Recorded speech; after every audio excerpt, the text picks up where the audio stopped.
5.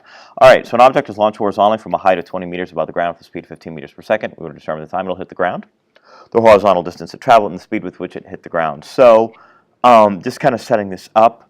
This speed here, that's our V naught. That's our horizontal speed. So that's going to be 15 right here. Always assume x naught is 0.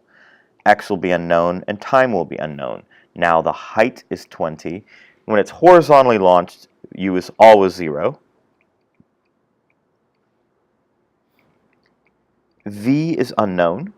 Our acceleration, of course, is due to gravity, so that's 10 meters per second squared, and we don't know the time. So always begin these problems by determining the time. So for part A, S equals 1, S equals 1/2 AT squared plus UT. That's going to be 1/2 times 10 times T squared. And I should be careful.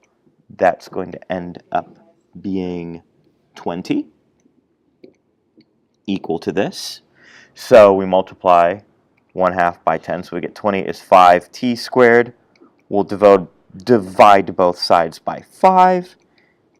We'll get 4 equals t squared, and t is 2 seconds when we take the square root. So that's part A. Now for part B, let's go ahead and get the speed. The vertical speed, v equals at plus u.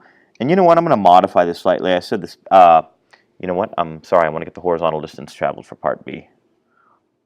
So that's x is v naught t plus x naught. Now the time it spends falling is also the time it spends going horizontally. So we have here the horizontal distance it traveled that we're trying to get x.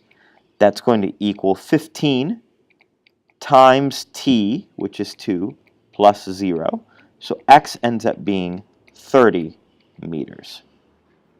Now for C, I think we'll make this the vertical speed. We'll just solve for that. Okay, so we'll say the vertical speed. And so that's going to end up being C is here. V equals AT plus U. So V is going to equal 10 times the 2 we got before plus 0, because it starts at a speed of 0. Vertically, it has a speed of 0. Horizontally, it's the other number, 15 meters per second. But vertically, the initial speed is 0. So we end up getting a vertical speed when it hits the ground of 20 meters per second. All right.